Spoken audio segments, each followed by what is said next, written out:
the German Open, Cecilia, it is hotting up. We're in the quarterfinal stage now, and the big guns are still around. Forget the upsets that happened in round one. Yeah, definitely, and that's why you have a Dominic Thiem. He's still very much around. You also have the other guys still very much around. For Dominic Thiem, we'll start from him right here.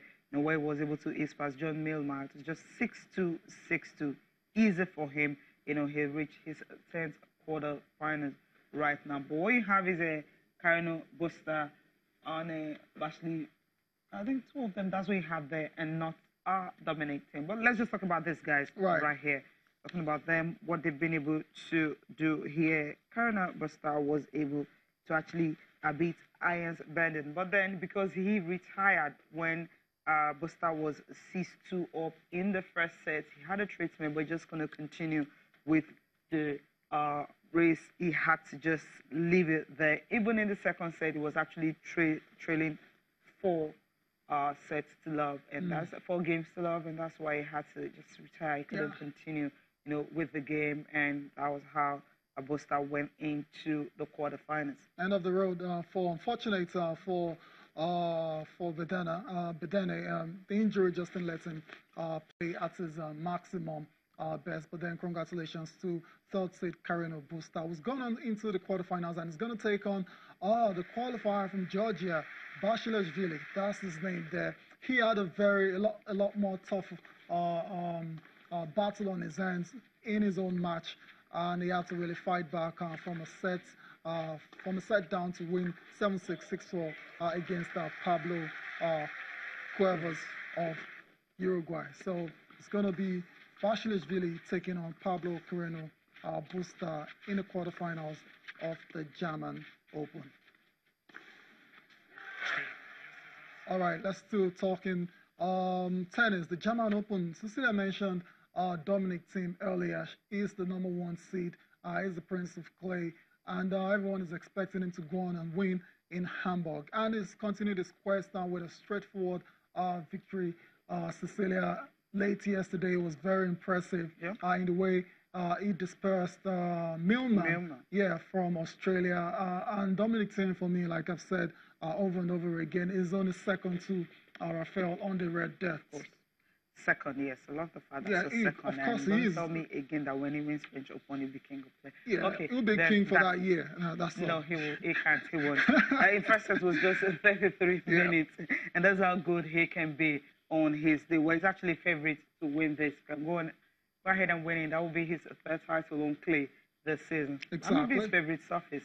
But then I know he's really not close to Rafael Nadal when it comes to in a clay court specialist. Of course he's not. That's why he's the prince. That's why he's just waiting in the wings to take over when the time is right. So action will continue today in the German Open. By the end of today, we should know the last 4 are standing in Hamburg. From the tennis courts now, let's go to the fast tracks. Let's talk about Formula One. The Hungarian Grand Prix is just around the corner. It's going to be this weekend.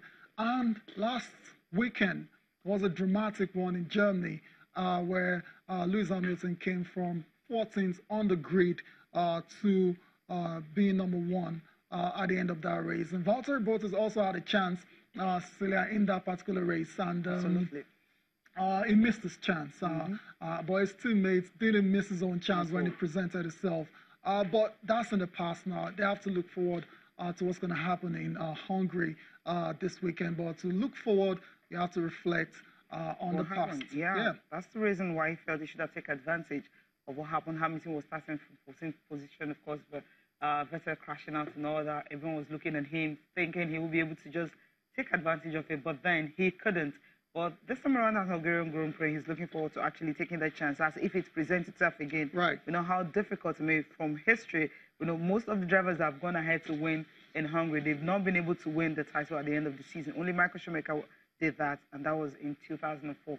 So Lewis Hamilton, well, definitely not want to lose sleep about this, but this man is the focus right here, Valtteri Bottas. He wants to just see how he can win in Hungary. We know he may not just be able to win the title at the end of the season. Let's hear from him.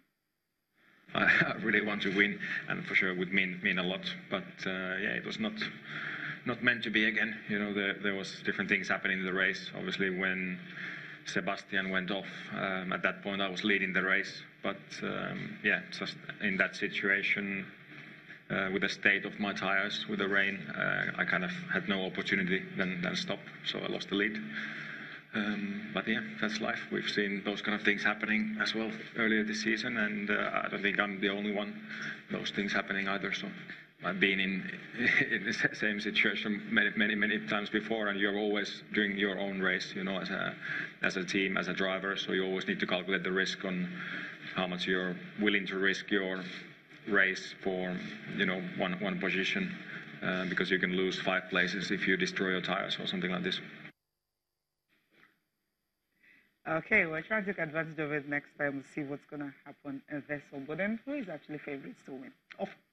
Who's favorite to win the? I'm talking about the Hungary Grand Prix. No, they're hungry right now. Yeah, I mean, it's down to those 4 drivers. Red Bull, the 4. Yeah. Red Bull, Ferrari, Mercedes. Exactly. Pick one. Yeah, but for me, I'm looking at Ferrari. Okay. I missed a big chance to get it done last weekend in Germany, and they will be looking to bounce back. And everyone has been talking about how they've improved. I listened to Toto Wolff, the team principal for Mercedes, saying they're really wary of the improvements Ferrari have made in recent times. So, very interesting one to look out for. Sebastian Vettel will be champion at the beats, obviously, to make a return, a winning return. Let me put it that way. Return, yeah, yes. After crashing out last weekend in Germany. So that's it for Formula One for now.